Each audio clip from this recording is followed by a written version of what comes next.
ఓం నమ శివాయ. భారతమాత శివశక్తి అవతార్ సత్యగీత మురళి తేదీ 24/2026 ప్రభాత పాఠము. పూర్వ తేదీ 14/11/1968. ప్రియమైన పిల్లలు, తండ్రి గుప్తంగా ఉన్నారు. వారే జ్ఞానసాగరులు. వారినే చైతన్య బీజస్వరూపంగా పిలుస్తారు. వారు వచ్చి జ్ఞానాన్ని ఇస్తారు. వారే ముక్తిని ఇస్తారు. వారే పతిత పావనులు. ఇతరులకు ఈ మహిమ వర్తించదు. వారే తండ్రి, టీచర్, గురువు. ఈ విషయం ఎవరికి తెలియదు. ఓం నమ శివాయ. మధురాతి మధురమైన ఆత్మిక పిల్లలకు ఆత్మిక తండ్రి తెలియచేస్తున్నారు. ఆత్మిక తండ్రిని మాత్రమే పతిత పావనులుగా పిలుస్తారు. వారే పతితులను పావనంగా చేస్తారు. ఇంకెవరు పావనంగా చేయలేరు. సత్యయుగములో అందరూ పావనంగా ఉంటారు. యథా రాజా తథా ప్రజ. రాజు, రాణి, ప్రజలు అందరూ పావనంగా ఉంటారు. ఇక్కడ అందరూ పతితంగా ఉంటారు. పతిత పావనులు తండ్రి ఒక్కరే. మీరందరూ ఆ ఒక్క పతిత పావన తండ్రి యొక్క విద్యార్థులు. మీరిక్కడికి పతితుల నుంచి పావనంగా అవ్వడానికి వచ్చారు. ఇలాంటి విద్యార్థులు ఇంకెక్కడా ఉండరు. భక్తి మార్గంలో గంగా నదిలోకి వెళ్తారు. కానీ వారి బుద్ధిలో కేవలము నీరు మాత్రమే ఉంటుంది. వేరే ఏ సత్సంగంలోనూ మేము ఇక్కడ పావనంగా అవ్వడానికి వచ్చాము అని అర్థం చేసుకోలేరు. పిల్లలైన మీకు మాత్రమే తెలుసు, పతిత పావనులు ఒక తండ్రి మాత్రమేనని. బ్రహ్మ కూడా పతితుడే, విష్ణువు మాత్రము పావనులు. ఈ చిత్రం కూడా అనాది నుంచి వస్తున్నదే. విష్ణువే బ్రహ్మగా అవుతారు, బ్రహ్మయే విష్ణువుగా అవుతారు. విష్ణువు పావనుడు, బ్రహ్మ పతితుడు. పతిత బ్రహ్మనే పావన విష్ణువుగా మారుతారు. బ్రహ్మను పావనమైన వారిగా చెప్పలేము. ఎవరైతే వీరిలో ప్రవేశించారో వారే మిమ్మల్ని పావనంగా తయారు చేయడానికి నేర్పిస్తున్నారు. ఓ ఆత్మలారా, మీరు నన్నే గుర్తు చేయండి, నాతోనే యోగం చేయండి అని చెబుతున్నారు. ఇతర సత్సంగాల్లో ఎవరి బుద్ధిలోనూ మేము పావనంగా అవుతున్నామనే ఆలోచన రాదు. ఇక్కడ పిల్లలకు ఈ శిక్షణ లభిస్తుంది. ఇంట్లో కూర్చున్నా కూడా మిమ్మల్ని స్వయంగా ఆత్మగా భావించి తండ్రిని స్మృతి చేయాలి. తండ్రి డైరెక్షన్ ఇస్తున్నారు, నన్నొక్కరినే స్మృతి చేయమని. ఎక్కడికి వెళ్ళినా మిమ్మల్ని మీరు ఆత్మగా భావించి పావనంగా అవడానికి తండ్రిని స్మృతి చేయాలి. విదేశాల్లో కూడా పిల్లలు ఉన్నారు కదా. ఒక జంట గాంధర్వ వివాహం కూడా చేసుకున్నారు. వారికి కూడా ఇలాంటి ధ్యాసనే ఉంటుంది. స్వయంగా పావనంగా మారి ఇతరులను పావనంగా చేయాలని భావిస్తారు. మన లక్ష్యం ఏమిటంటే మనం ఈ దేవతలుగా అవ్వాలి. ఎందుకంటే బ్రహ్మ సో విష్ణు అని మీకు తెలుసు. కాబట్టి బ్రహ్మ సంతానమైన మీరు కూడా అలాగే అవ్వాలి. బ్రహ్మనే తతత్వంగా పిలుస్తారు. మీరు కూడా పవిత్రంగా మారి నారాయణునిగా అవ్వడానికి వచ్చారు. బాబా, మీరు ఎలాగైతే బ్రహ్మ నుంచి నారాయణునిగా అవుతున్నారో మేము కూడా పిల్లలైన బ్రాహ్మణులము శివబాబాను స్మృతి చేసి నారాయణుడుగా అవుతాము. ఇది చాలా సహజమైన విషయము. దీనిని మర్చిపోకూడదు. కానీ మాయ మీతో యుద్ధం చేస్తుంది. ఇది ఒక బాక్సింగ్ లాంటిది. తండ్రి చెబుతున్నారు, మీరు ఎక్కడికి వెళ్ళినా తండ్రిని స్మృతి చేయాలి. ఇదే మీ లక్ష్యము. తండ్రి ఆత్మలను కూర్చోబెట్టి చదివిస్తున్నారు. శరీరం అనేది వినాశనం చెందేదే. నేను ఆత్మను, నేను ఏ విధంగా ఉంటాను, నేను ఎవరిని అని మీరు ఇప్పుడు అర్థం చేసుకోవాలి. ఈ సమయంలోనే తెలుసుకోవాలి. దీని గురించి కూడా తండ్రి సన్ముఖంలో కూర్చొని తెలియచేస్తున్నారు. అలాంటి తండ్రిని రాళ్లల్లో రప్పల్లో ఉన్నారని, ప్రతి చోట ఉన్నారని నింద చేశారు. అలా అనడం వల్ల మీ బుద్ధి రాతి సమానంగా మారిపోయింది. ఆ తర్వాత అనంతమైన తండ్రి వచ్చి రాతి బుద్ధిని పారస బుద్ధిగా తయారు చేస్తున్నారు. తండ్రి చెప్పే విషయాలను పిల్లలు ధారణ చేయాలి. వేరే ఏ సత్సంగాల్లో కూడా ఈ విధంగా తండ్రిని స్మృతి చేయరు. తండ్రిని స్మృతి చేయడం ద్వారా మనుషుల నుంచి దేవతలుగా పావనంగా అవుతామని మీకు తెలుసు. పాత ప్రపంచం అంతమైపోతుంది, కొత్త ప్రపంచము స్థాపన అవుతుంది. కొత్త ప్రపంచం కోసం తప్పకుండా దేవతలు కావాలి కదా. శాస్త్రాల్లో కూడా కట్టుకథలు రాశారు.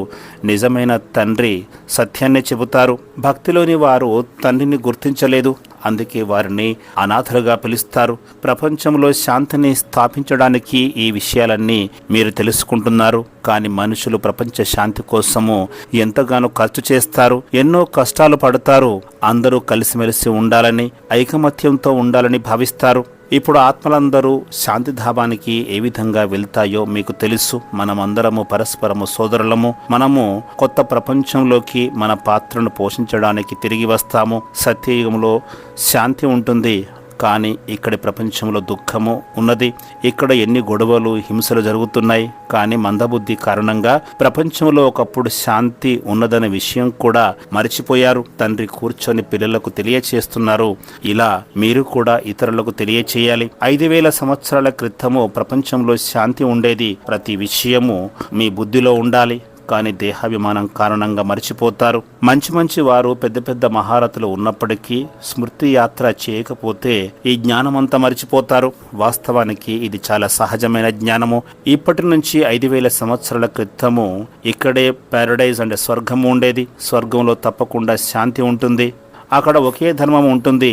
ఎవరైనా ప్రపంచ శాంతి కావాలి అని అంటే వారికి చెప్పండి, ప్రపంచ శాంతి ఎక్కడ ఉందో మీకు తెలియచేస్తాము అని వారిని ఆహ్వానించాలి. ఈ దేవీ దేవతల రాజ్యంలో శాంతి ఉండేది, ఇప్పుడు మళ్ళీ స్థాపన జరుగుతోంది అని వారిని నేరుగా సంగమ యుగం వద్దకు తీసుకురావాలి. బాబా ఇంకా ఇలా తెలియచేస్తున్నారు, సంగమ యుగాన్ని చాలా స్పష్టంగా చూపించేలా చిత్రాన్ని తయారు చేయాలి. ఎవరైనా చూసినప్పుడు వారికి తెలియచేయాలి, ఒకవైపు ప్రపంచ శాంతి, మరోవైపు ప్రపంచ అశాంతి అని ఆ చిత్రపటం పైన రాయాలి. దానిని రోల్ చేసి ఎక్కడికైనా తీసుకువెళ్ళవచ్చు. ఇదే సంగమం. ఒకవైపు శాంతి ఉంటుంది, మరోవైపు అశాంతి ఉంటుంది. ఈ జ్ఞానము చాలా సహజమైనది. మనుషులు చూసి ఆశ్చర్యపోయేలా చిత్రపటాలు తయారు చేయాలి.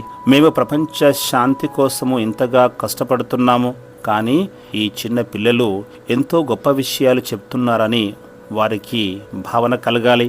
కల్పవృక్షము, త్రిమూర్తి, సృష్టి చక్రము, ఈ 3 చిత్రాలే ముఖ్యమైనవి. వీటిలోనే పూర్తి జ్ఞానము ఉంది. మీరు విదేశాలకు వెళ్ళి కూడా వీటిపై సవివరంగా తెలియచేయవచ్చు.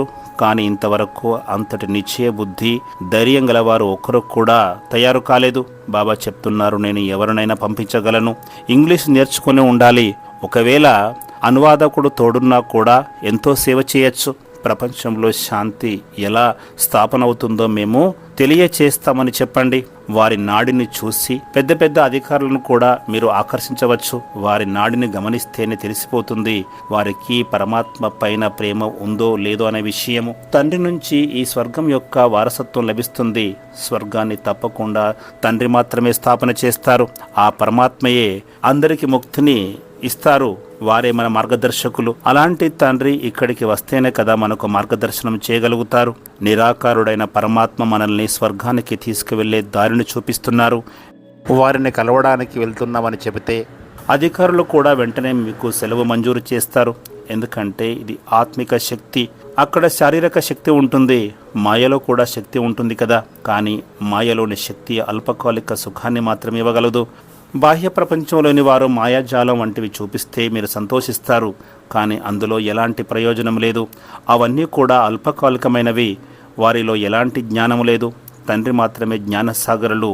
అధికారులకు కూర్చొని తెలియచేస్తే వారు కూడా మీకు అంకితమైపోతారు. మిమ్మల్ని ఎంతగానో గౌరవంగా చూస్తారు. వారికి అధికారులము అనే అహంకారం ఉన్నప్పటికీ అంతర్గతంగా మిమ్మల్ని గౌరవిస్తారు. పరమాత్మ ముక్తి ప్రదాత, మార్గదర్శి ఎలా అవుతారో అని వారిని అడగండి. తప్పకుండా వారు ఇక్కడికి రావాల్సి ఉంటుంది. పరంధామములో ఆత్మలో తండ్రి మాత్రమే ఉంటారు. కానీ పాత్రను పోషించడానికి అందరూ ఈ పృథ్వీపైకి రావాల్సిందే. తండ్రి ఇక్కడికి వచ్చిన తర్వాత అందరూ బాబా బాబా అని పిలుస్తారు. స్వర్గంలో ఎవరు తండ్రిని స్మృతి చేయరని మీకు తెలుసు. ఎందుకంటే అక్కడ తండ్రి నుంచి లభించిన సుఖమనే వారసత్వము ఉంటుంది. అక్కడ తండ్రిని గుర్తు చేయవలసిన అవసరం లేదు. ఎప్పుడైతే రావణ రాజ్యంలో దుఃఖితులుగా అవుతారో అప్పుడే తండ్రిని స్మృతి చేస్తారు. నిన్న అంటే గత కల్పంలో కూడా బాబా మనకు ఆస్తిని ఇచ్చారు. దానిని మళ్ళీ రావణ రాజ్యంలో పోగొట్టుకున్నామని ఇప్పుడు మీరు తెలుసుకున్నారు. ఇది నిన్నటి విషయమే. నిన్న మనం దేవతలుగా ఉండేవారిమి, నేడు అసురులుగా ఉన్నాము.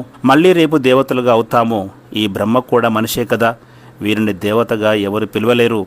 దేవతలు సత్యయుగంలోనే ఉంటారు. బ్రహ్మ యొక్క కర్తవ్యం కూడా తెలుసుకోవాలి. వారు బ్రహ్మను పూర్తిగా తెరమరుగు చేశారు. అలాగే శివుడిని కూడా మరుగున పడవేశారు. అక్కడ బాబా లేరు. అదేవిధంగా బ్రాహ్మణుల యొక్క శిఖ లేదు. ఇవి చాలా సూక్ష్మమైన విషయాలు. తండ్రి కూడా ఇక్కడ గుప్తంగా ఉన్నారు. వారే జ్ఞానసాగరులు. వారిని చైతన్య బీజస్వరూపంగా పిలుస్తారు. వారే వచ్చి జ్ఞానాన్ని తెలియచేస్తారు. వారే ముక్తి ప్రదాత. పతిత పావనులు కూడా. ఇతరులకు ఈ మహిమ వర్తించదు. వారే మన తండ్రి, టీచరు, గురువు. ఈ విషయం ఎవరికి తెలియదు. కృష్ణుడిని టీచరుగా పిలవలేము. అతను స్వయంగా చదువుకోవడానికి వెళ్తారు. అక్కడ పాఠశాలకు ఎలా వెళ్తారు? విమానంలో వెళ్తారు. ఇది కూడా పిల్లలకు సాక్షాత్కారం జరిగింది. మొదటి నెంబర్లో లక్ష్మీనారాయణలు ఉంటారని మీకు తెలుసు. బాబా చెప్తున్నారు మనము మనుషుల నుంచి దేవతలుగా ఎలా అవుతామో మనుషుల నుంచి దేవతలుగా ఎలా అవుతామో తత్వత్వంగా చెప్తున్నారు. మీరు కూడా ఇక్కడ చదువుతున్నారు. నిరాకార తండ్రి సాకారంలోకి వచ్చి మీకు సులభమైన పద్ధతులు, ఉపాయాలను చెబుతున్నారు. ఇలా ఎవరు చెప్పలేరు. దీని పేరే సహజ జ్ఞానంగా పిలుస్తారు. ప్రపంచానికి అధిపతులుగా అవ్వడము ఎంతో సహజము. కేవలము శివబాబాను స్మృతి చేయమని మాత్రమే చెబుతారు. శివబాబా ద్వారా తప్పకుండా కొత్త ప్రపంచం యొక్క రాజ్యం లభిస్తుంది. సెకనులోనే జీవన్ముక్తి అని అంటారు కదా. దేవతగా మారడానికి ఒక సెకను మాత్రమే సరిపోతుంది. కానీ ఉన్నత పదవిని పొందడానికి మాత్రము కష్టపడాలి. మేము స్వర్గానికి వెళ్తాము అని కేవలము ఆ మాటతోనే సంతోషించకూడదు. స్వర్గంలో కూడా ఎలాంటి పదవిని పొందాలో చూసుకోవాలి.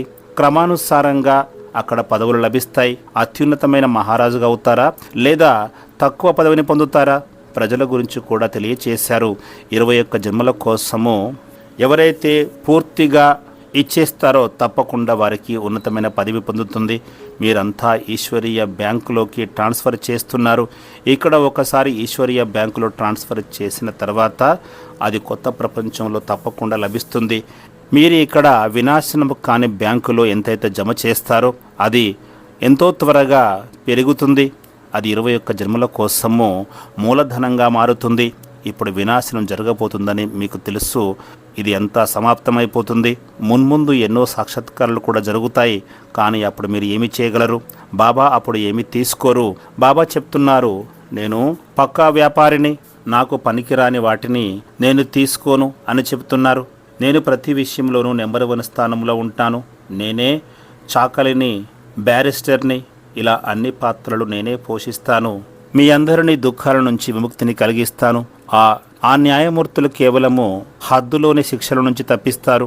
నేను చేసే పనులన్నీ అనంతమైనవి. ఎందుకంటే నేను స్వయంగా బేహదు తండ్రిని. అలాంటి ఉన్నతమైన తండ్రికి గౌరవం ఇవ్వాలి. ఉన్నతమైన భగవంతుడే ఆత్మలందరికీ తండ్రి అని తెలుసుకోవాలి. వారి ఆలయాలను కూడా ఎంతో ఎత్తుగా నిర్మిస్తారు. వారు భగవంతుడని, మిగతా వారందరూ దేవతలని మీరు అర్థం చేసుకున్నారు. ఎలాంటి రూపం లేనివారే భగవంతుడు. మిగిలిన దేవీ దేవతలకు ఇక్కడ రూపం ఉంది. వీరిని దేవతలుగా మార్చే శివబాబా పరంధామములో ఉన్నారు. వారిని పూజ చేస్తారు. శివకాశి అని కూడా పిలుస్తారు కదా. శివుని ఆలయాలు ప్రతి చోట ఉంటాయి. బాబా అన్ని వైపులా తిరిగి వచ్చారు. కాశీకు కూడా వెళ్ళేవారు. వానప్రస్థంలో కాశీవాసం చేయడం కోసం మనుషులు అక్కడికి వెళ్ళి కూర్చుంటారు.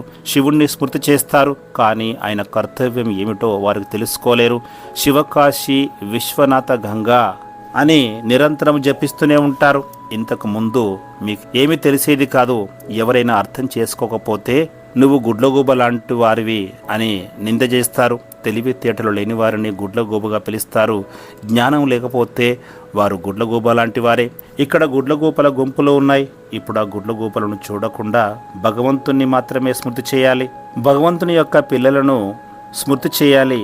భగవంతుని యొక్క పిల్లలందరూ ఇక్కడే ఉన్నారు. తండ్రి చెప్తున్నారు, నేను నా పిల్లలను చూస్తూ ఉంటాను. పిల్లలు కూడా తండ్రినే చూడాలి. దృష్టి ఎప్పుడు పిల్లలపైనే ఉంటుంది. అందరికీ ఆత్మలము అనే భావన ఉంది కదా. అందరికీ ఆత్మలం అనే జ్ఞానం లభించింది కదా. పిల్లలు మీరు నా నుంచి వారసత్వాన్ని తీసుకుంటున్నారు, చదువుతున్నారు. మిమ్మల్ని చూడటం వల్ల తండ్రికి సంతోషం కలుగుతుంది. బయట వారిని చూస్తే అంతటి సంతోషం కలగదు. ఎందుకంటే వారు బయటివారు కదా. వారందరూ కూడా గుడ్లగూబల్లాంటి వారు. ఇవన్నీ మీకు అర్థమవుతున్నాయి కదా. ఇతను చాలా మంచి కుమారుడు. ఇతడు బాగుపడే అవకాశం ఉందని తండ్రి పరిశీలిస్తారు. మరో కుమారునిపై అంత నమ్మకం లేదు అని కూడా భావిస్తారు. వీరు చాలా మంచి సేవ చేస్తారు. పదవిని కూడా తప్పకుండా మంచిదే పొందుతారు.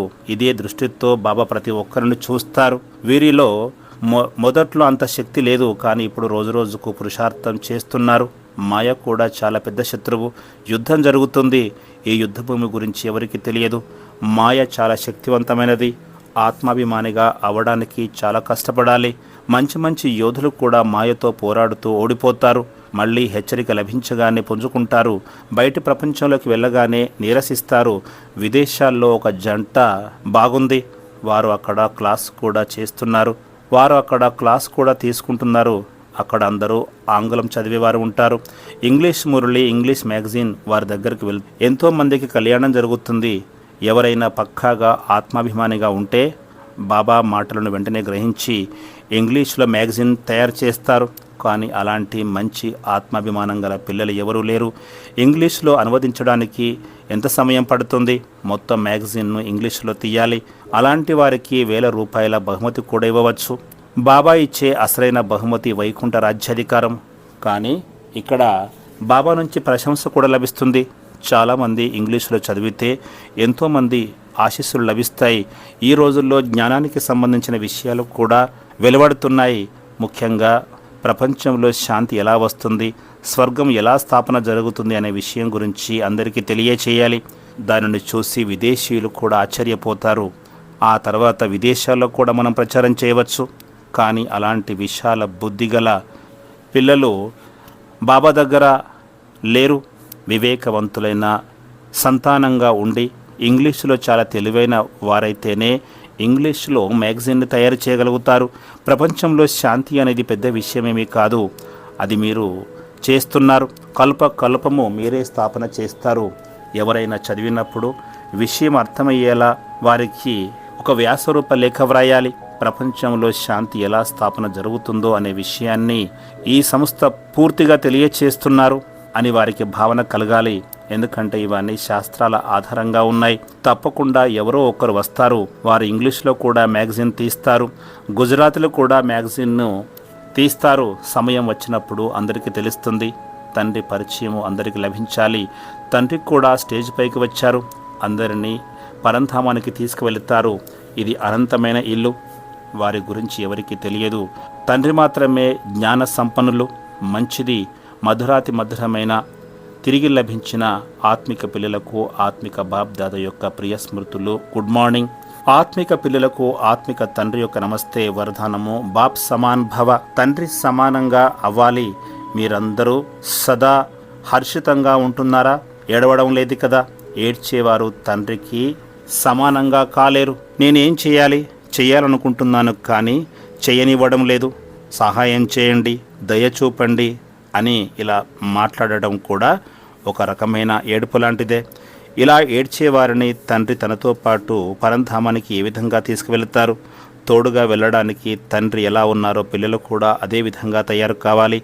ఏ కర్మ చేసినా కూడా ముందుగా చెక్ చేసుకోవాలి. తండ్రి సమానంగా నా కర్మ ఉన్నదా? తండ్రి సమానంగా లేకపోతే దానిని అక్కడితోనే ఆపివేయాలి. ముందుకు వెళ్ళకూడదు. ఏదైనా కర్మ శ్రేష్టమైనది కాకపోయినా సాధారణమైనదైనా సరే దానిని మార్చుకొని శ్రేష్టంగా తయారు చేసుకోవాలి. అలా చేసుకోవడం ద్వారానే మీరు ఎల్లప్పుడూ సంపన్నంగా అంటే తండ్రి సమానంగా అవుతారు. ఓం నమః శివాయ.